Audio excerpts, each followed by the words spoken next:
Great. So I'm going to use the wall instead of a partner. So one of you is the wall. You can use a wall if your partner you don't think is a very good wall. But it's really good if you can begin to evoke this with another system that's not a wall. Okay, so if I began to press into the wall, what would be my habitual, without thinking? For me, it's to tighten my throat and to do something in my belly, if I don't think. Now, if I just go, I'm going to press this wall over. Yeah? That's my pattern of standing my ground, if you like.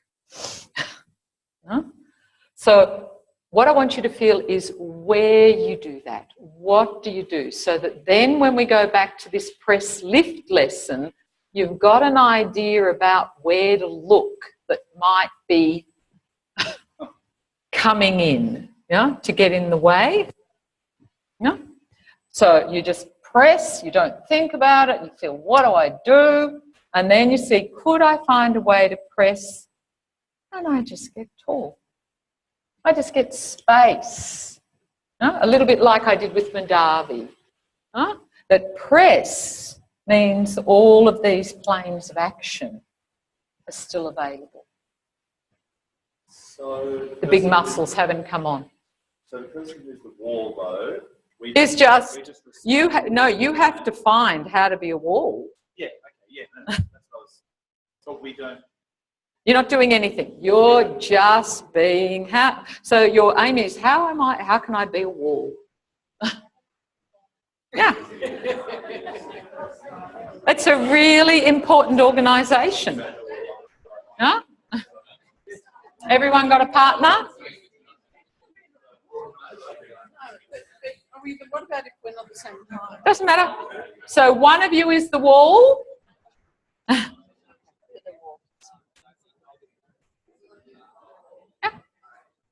So Liz, you're just pushing and feeling, what would your habit be? Yeah, there's that. I picked a good one then. Huh? Okay, so now can you, so you push, you find your pattern. Where is it that you hold your breath? How do you compress? How do you constrict yourself? So he has to push back at the same level as I'm.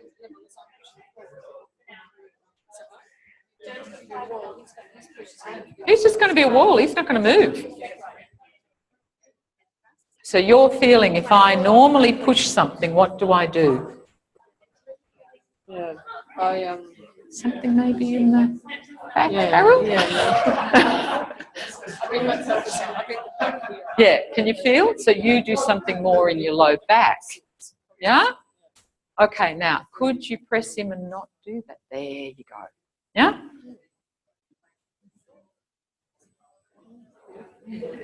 So are people getting the idea of what they're doing? Oh, yes. So just get it, because this is your signature.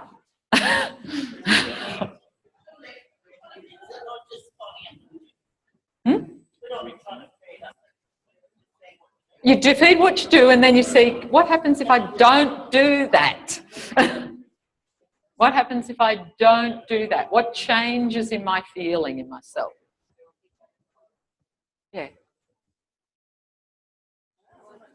Hey. And see, yeah. So get it again. So when you've got it, feel you could change your shape anywhere you want to. And you could still push.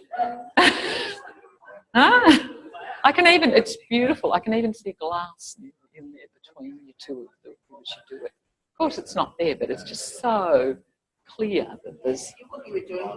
Yeah.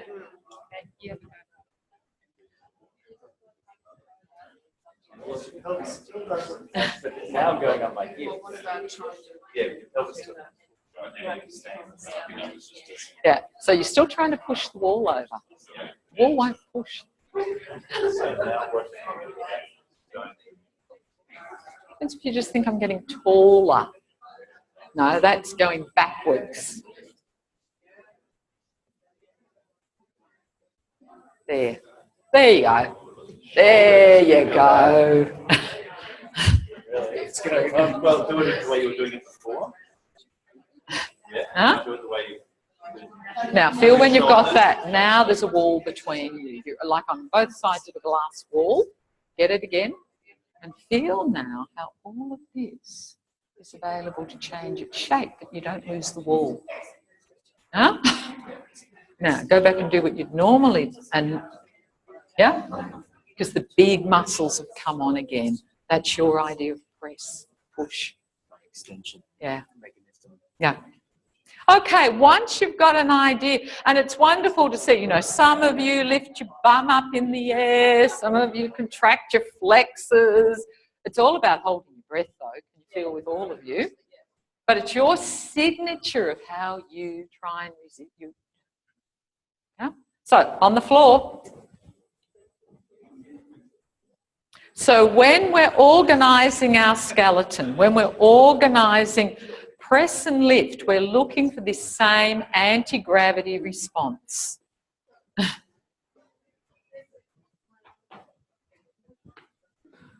That you can feel pressing into the floor lightens you, gives you more space. And that you're really beginning to feel with all of these different places we're going to press with, quite non-habitual ones. So on your tummy. It's not going to be very long. Which side would you like to have your head? You can choose. Yeah? So obvious, I'm going to teach this as if your head is facing right. Yeah? If you want your head the other way, feel free, but you're going to have to change your lefts and right a little bit. So your arms along by your side.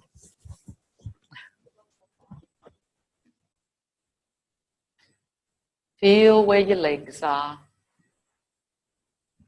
Feel the shape you make, the contact you make.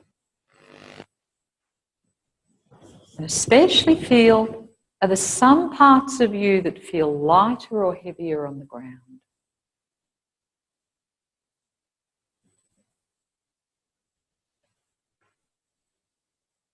And then,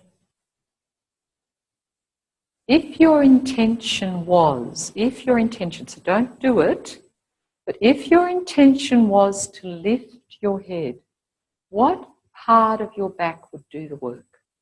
That's all you're feeling for. So you've got an intention to lift your head. And just feel, what part of my back would do the work? How much would I distribute that load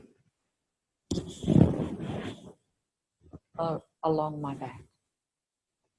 And leave it. Okay, now really gently, could you press the back of your right hand into the floor to lift your right shoulder and feel, just as you are pressing into someone on the wall, because the floor's not going to give. The floor is like the wall.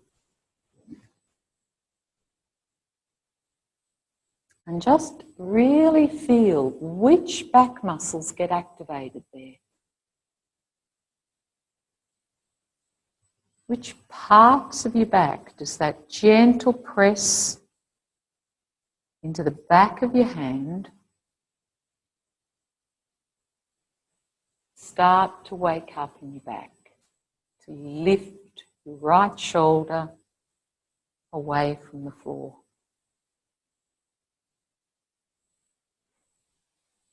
And that you can feel this is not going to compress you.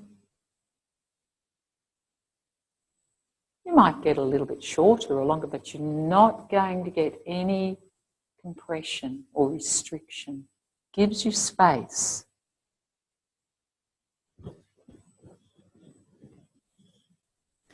Then could you press your right hand and lift your left shoulder and lift your right leg as well, or your right foot.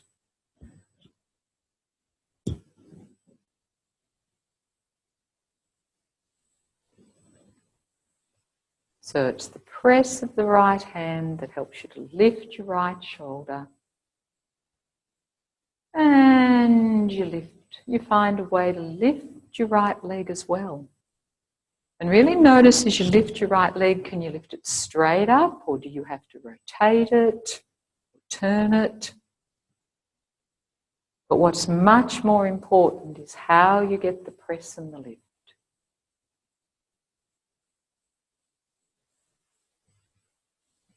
That you're finding a way to evoke your anti-gravity muscles here.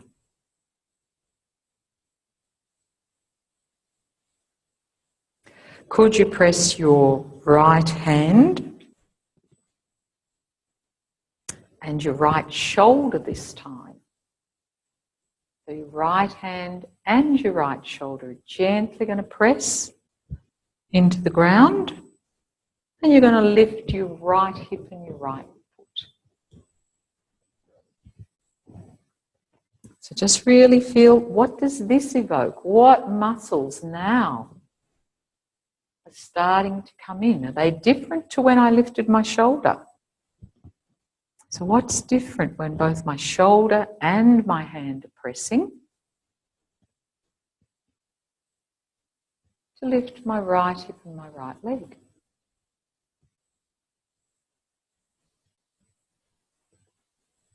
So this is a puzzle, really.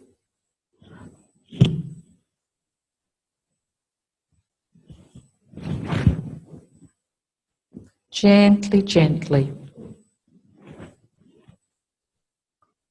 Feldenkrais puts this beautiful sentence in here, and don't try to learn now more than you can absorb. So you might want to stick with, the first one that we did.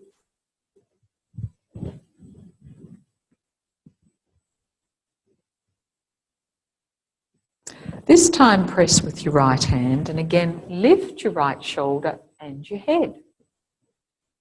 How does this influence how your head lifts? What back muscles now get invited? Well, they're just lifting your head. You're still keeping it to the turned a little bit. Just a little lift. Little lift.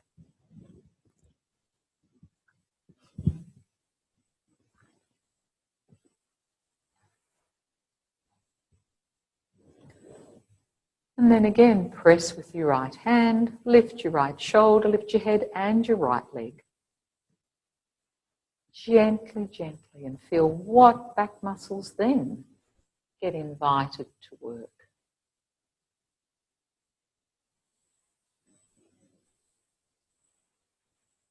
Because that's what we're looking at, how we are inviting some more of your back muscles to come in. You just go slowly and easily. And pause.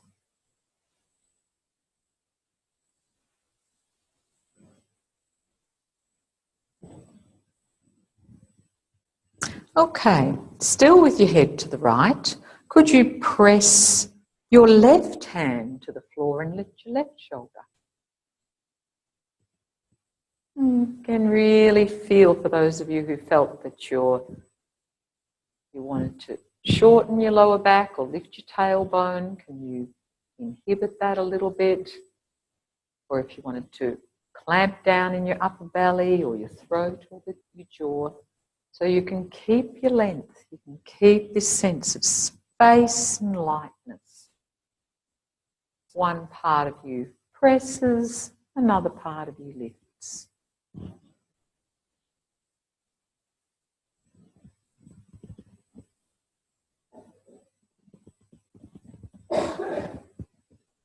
How do you think this might be related to your headstand? The idea of finding these different parts of your back. Could you press both hands and lift both shoulders? And what does that activate in your back? Both hands, both shoulders.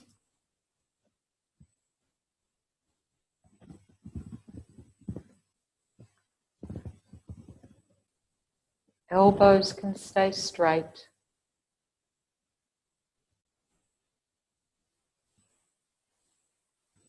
So you're really using your shoulder, you're really lifting your shoulders.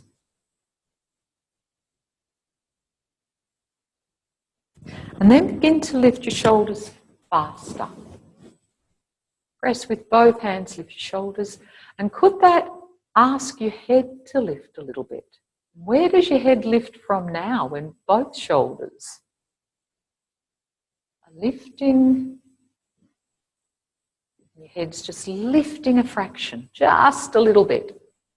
Just a little bit. So you get shoulders and your head.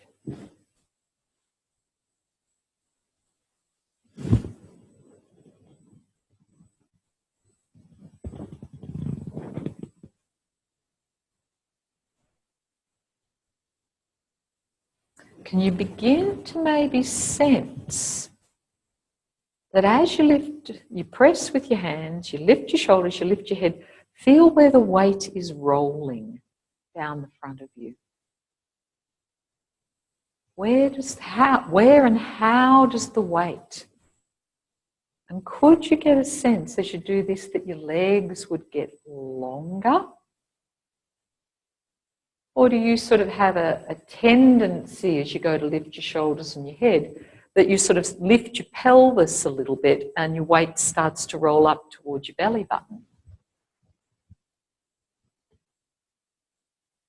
So what happens as you press with your hands and lift your shoulders and lift your head, if you think of that the weight, just there's a line rolling down the front of you towards your pelvis, towards your low belly, and that your legs get longer.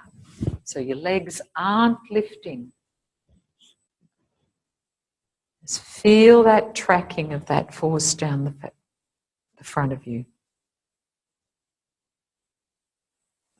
And then could you find a way as you lift both shoulders as you press with your hands, that each time you lift, your head could turn to the other side.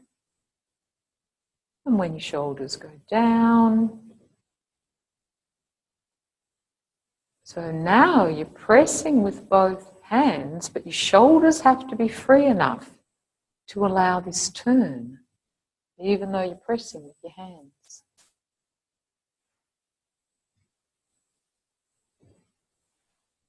So it's not that you're pressing and both shoulders are up and then your head turns, but the shoulders are still free. Turn a little bit as you've got this press into your hands.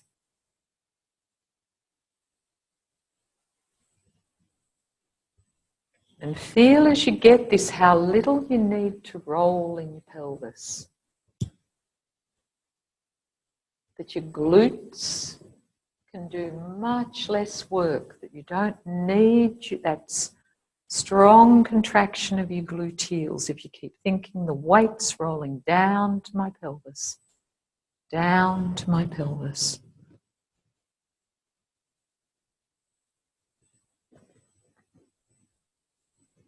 And pause again.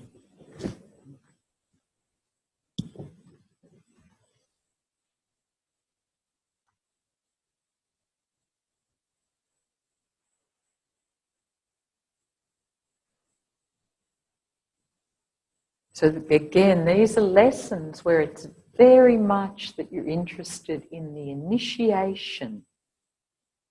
What does press evoke in my system? What does that idea of pressing into the ground or pressing into the floor evoke in my system? How can it give me lightness, space, length?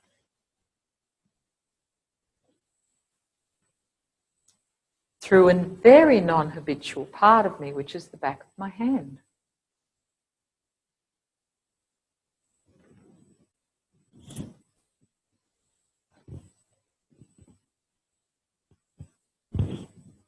Okay, this time, could you bring your head to the middle with your arms down by your side, and you can either rest your chin or your forehead,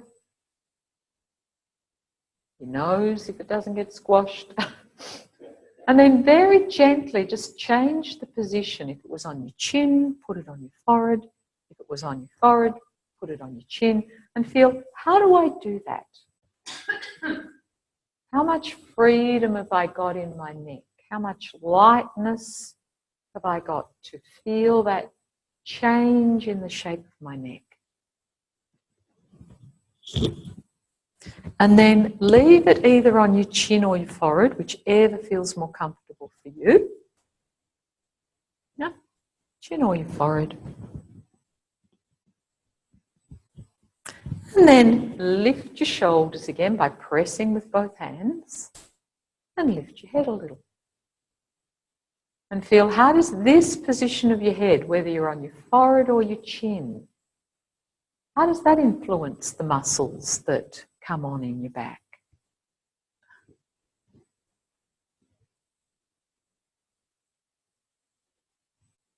So it's the little press with your hands, the lift of your shoulders sliding back over your ribs.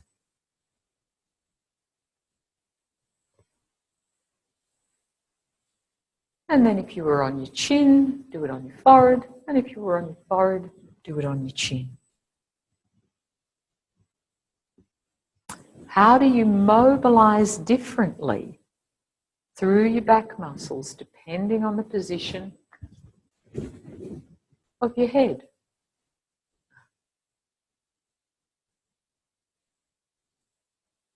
And then maybe as you press your hand, I'll go back a little bit. Does one make a difference? Is it when you're on your chin and you lift, or when you're on your forehead that you lift, that it's easier to follow the movement down to your pelvis?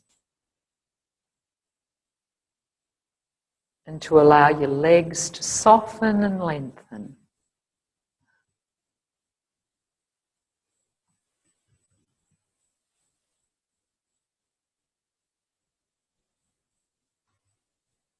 Shoulders are still lifting back towards your spine.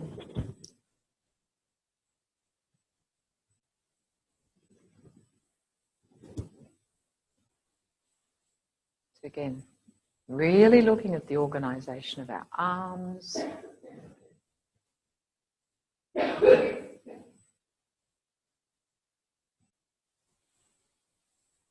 And then if you lift with your chin up this time, as you press with your hands, your shoulders go back and your head lifts a little bit. As you go down, could you orient the forehead is going to go onto the floor? And then you press with your hands, your shoulders lift, your head lifts a little bit. And then as you go down, your chin goes to the floor.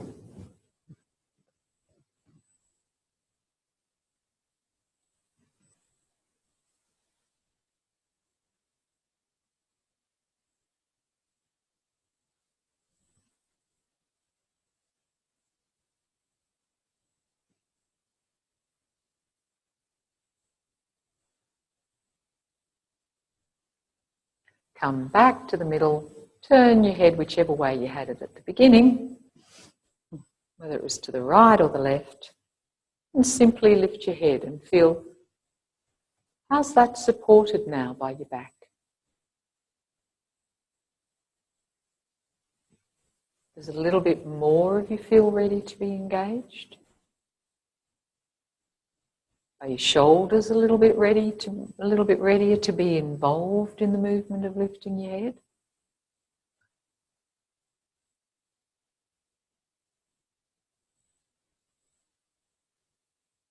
And leave it. Roll onto your back.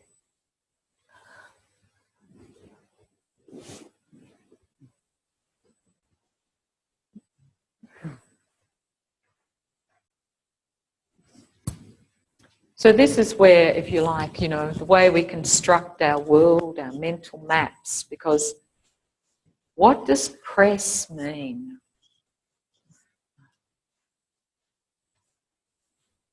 How, in the skeleton, press gives lift.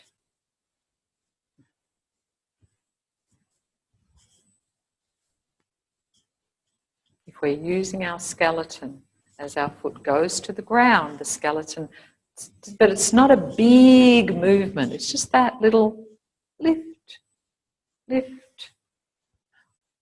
So come up to standing now and see what's this done to your standing. And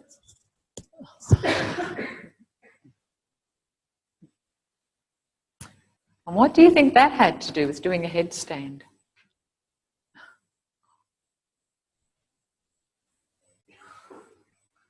Do you feel any different? Anything different in your upper back? Your shoulders? Maybe for some of you, a few extra bits of your upper back that maybe don't normally do a lot of work.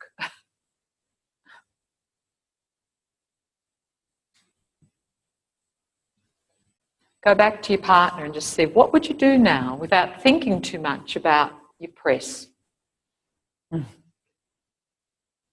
Maybe you could press into each other.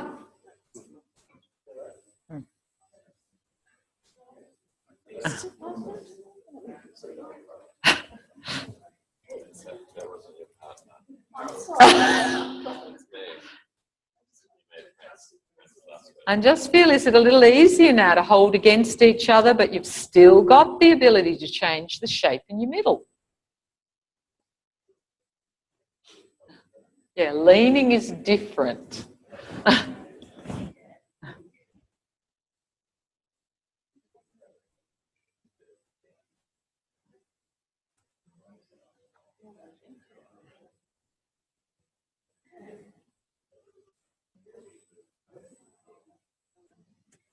How free are your shoulders, your sternum? Okay, see you tomorrow.